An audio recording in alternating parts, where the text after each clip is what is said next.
আপনার বাড়িতে কেউ জাদু করেছে কিনা মাত্র 10 মিনিটে পরীক্ষা করুন। কোনো কবিরাজের কাছে যেতে হবে না। বর্তমানে আমরা অনেকেই অনেক সমস্যার কারণে কবিরাজের কাছে যায়, আর কবিরাজরা অনেক সময় সমস্যা থাকুক আর না থাকুক দেখা যাচ্ছে জিন একটা চালান করে দিয়ে আপনার ঘরের ভিতরে সমস্যা সৃষ্টি করে, এরপরে বড় একটা অ্যামাউন্টের টাকা আপনার কাছ থেকে খেয়ে থাকে। এজন্য কবিরাজের কাছে কখনো যাবেন না। আপনি আল্লাহর প্রতি বিশ্বাস রেখে কোরআনের আমল করে আপনি নিজেই বুঝতে পারবেন, মাত্র 10 মিনিটের ভিতরে বুঝতে পারবেন যে আপনার ঘরের ভিতরে কেউ ব্ল্যাক ম্যাজিক অথবা জাদুটোনা কুফরি কালাম কেউ করেছে কিনা। এ বিষয়ে আমরা যেই বিষয়টি ফলো করব, আমাদের আশেপাশের যে মানুষগুলো আছে তারাই কিন্তু আমাদের উপরে ব্ল্যাক ম্যাজিক করে, জাদুটোনা করে, কুফরি কালাম করে। এজন্য আমাদেরকে সতর্ক থাকতে হবে। আমাদের পাশের মানুষ যারা আছে, একেবারে আমাদের রিলেটিভস যারা আছে, তারাই কিন্তু এটা করে। এটা কেন করে? অনেকে আছে লোভের কারণে করে, অনেকে আছে হিংসায় করে, যাতে করে আপনি আপনার লাইফে ডেভেলপ করতে না পারেন, আপনার ঘরের ভিতরে কোনো উন্নতি না হয়, আপনার ঘরের ভিতরে সকল অসুস্থ হয়ে থাকে। এই জন্যই আপনার কাছের লোকেরা আপনার সাথে দুশ্মনী করে, হিংসা করে, বিদ্বেষ পোষণ করে আপনাকে ক্ষতি করার চেষ্টা করে। এজন্য সতর্ক থাকবেন এবং আপনি নিজেই পরীক্ষা করবেন যে আপনার ঘরের ভিতরে জাদু করা আছে কিনা, ব্ল্যাক ম্যাজিক কুফরি কালাম করা আছে কিনা। কিভাবে করবেন? প্রথমে আপনাকে ওযু করতে হবে, পবিত্র অবস্থায় আমলটি করতে হবে। আপনার যে বাড়ি আছে, বাড়ি থেকে যে কোনো জায়গা থেকে আপনি এক টুকরো মাটি নেবেন। মাটি নেওয়ার পরে আপনি অবশ্যই সেই মাটিটা ঘ্রাণ ভালো করে শুকে নেবেন, যে ঘ্রাণটা কেমন। আপনি কোনো সেন্ট বা কোনো আতর সেখানে না দিয়ে আপনি দেখবেন যে সেখানে ঘ্রাণটা কেমন। এরপরে আপনি সূরা ফালাক এবং সূরা নাস অবশ্যই শুদ্ধ করে কোরআন পড়তে জানতে হবে। যদি আপনি অশুদ্ধ করে কোরআন পড়েন তাহলে কিন্তু আপনার গুনাহ হবে এবং এ আমলে কোনো কাজ হবে না। যারা শুদ্ধ করে পড়তে পারে, যদি আপনার পাশে মসজিদের ইমাম সাহেব থাকেন তাকে নিয়ে আসবেন, সূরা ফালাক এবং সূরা নাস বিসমিল্লাহ সহকারে 7 বার করে পড়বেন।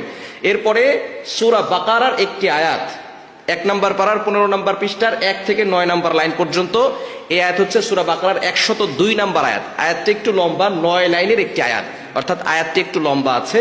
ওয়াত্তাবাউ মা তাতলু শায়াতিনু আলা মুলকি সুলাইমান ওয়া মা কাফারা সুলাইমান ওয়ালাকিন্না শায়াতিনা কাফারু ইউআল্লিমুনা আন-নাসা আস-সিহর ওয়া মা উনজিলা আলাল মালাকাইনি বিবাবিল হারুত ওয়া মারুত ইলা আখিরিল আয়াত।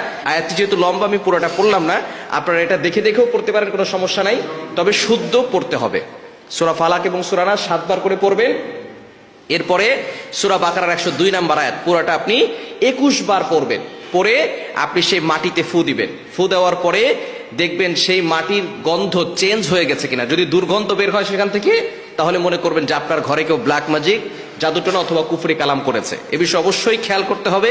যদি কারো বাড়িতে কোনো মাটি না থাকে, অনেকে আছে ফ্ল্যাটে থাকে অথবা বিল্ডিং তৈরি করে ফেলেছেন, সেখানে কোনো মাটি নেই, তারা কি করবেন? তারা আপনার ঘরটাকে সব জায়গায় ঝাড়ু দিবেন, ভালো করে ক্লিন করে যে ময়লাটুকু আছে সেই ময়লাটুকু আপনি এক জায়গায় নেবেন, যে ধুলাবালি যেগুলো আছে সেগুলো আপনি এক জায়গায় নিয়ে সেখানে ঘ্রাণ নেবেন। ঘ্রাণ নেওয়ার পরে তারপর আপনি আমলটি করবেন। অবশ্যই অজু অবস্থায় আমল করতে হবে, এটা হচ্ছে শর্ত, এবং কোরআন শুদ্ধ পড়তে হবে এবং নিজের শরীর বন্ধ করে তারপরে পড়বেন। শরীর বন্ধ করবেন কিভাবে? আয়াতুল কুরসি 1 বার পড়বেন, সূরা ইখলাস 1 বার, সূরা ফালাক 1 বার, সূরা নাস 1 বার। এটা পড়ে আপনি বুকে ফু দিবেন, হাতে ফু দিয়ে পুরো শরীরে মাসাজ করে দিবেন। এটা হচ্ছে শর্ত। অজু করে আমলটি করতে হবে। দ্বিতীয় নাম্বার হচ্ছে কি, কোরআন শুদ্ধ করতে হবে। এরপরে আপনার শরীর বন্ধ করে তারপর আমলটি করতে হবে।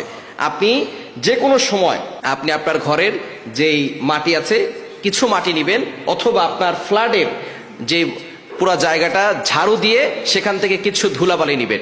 নেওয়ার পরে আপনি প্রথমে ঘ্রাণ নেবেন।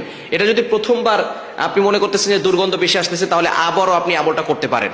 প্রথমে আপনি এটা নিয়ে ঘ্রাণ নিয়ে ভালো করে ঘ্রাণ চেক করে তারপর অনেক সময় ধরে ঘ্রাণ নিয়ে তারপরে আপনি আমলটি করবেন। আউযুবিল্লাহ পড়বেন, তারপরে বিসমিল্লাহ সহকারে 7 বার সূরা ফালাক, 7 বার সূরা নাস, এরপরে সূরা বাকারার 102 নম্বর আয়াত, 1 নম্বর পারার 15 নম্বর পৃষ্ঠার 1 থেকে 9 নম্বর লাইন পর্যন্ত 9টি লাইনের এই আয়াতটি, সূরা বাকারার 102 নম্বর আয়াত 21 বার পড়ে তারপরে আপনি ওই মাটিতে ফু দিবেন অথবা ময়লাতে ফু দিবেন। যদি সেখান থেকে দুর্গন্ধ বেশি আসে তাহলে মনে করবেন আপনার ঘরে কেউ জাদু করেছে, কেউ ব্ল্যাক ম্যাজিক করে আপনাদের ঘরের সকলকে ক্ষতি করার চেষ্টা করতেছে। এই সময় আপনি অবশ্যই ঘরটাকে বন্ধ করবেন। একজন ভালো আলেম নিয়ে, একজন ভালো রাকি নিয়ে আপনার ঘরটাকে ভালো করে বন্ধ করে নেবেন এবং সব সময় ঘরের ভিতরে 5 ওয়াক্ত নামাজ পড়বেন। সকল হারাম কাজ থেকে দূরে সরে আসবেন। ঘরের ভিতরে কোনো পুতুলের ছবি রাখবেন না, কোনো হারাম জিনিস রাখবেন না এবং সেখানে কোনো অশ্লীল কাজ করবেন না। ইনশাআল্লাহ পবিত্র অবস্থায় থাকার চেষ্টা করবেন এবং সবাই 5 ওয়াক্ত নামাজ পড়ে শরীর বন্ধ করে রাখবেন। দেখবেন ইনশাআল্লাহ কারো জাদু আপনাদেরকে ক্ষতি করতে পারবে না। এজন্য এই আমলটি করে 10 মিনিটের ভিতরে কিন্তু আপনি পরীক্ষা করতে পারবেন, কোনো কবিরাজের কাছে যেতে হবে না। আপনি ঘরে বসেই দেখবেন আপনার বাড়িতে কেউ ব্ল্যাক ম্যাজিক, জাদুটোনা, কুফরি কালাম করেছে কিনা। এজন্য আসুন কবিরাজের কাছে গিয়ে ধোকা না খেয়ে আমরা যেন নিজে নিজেই ঘরে বসে পরীক্ষা করতে পারি।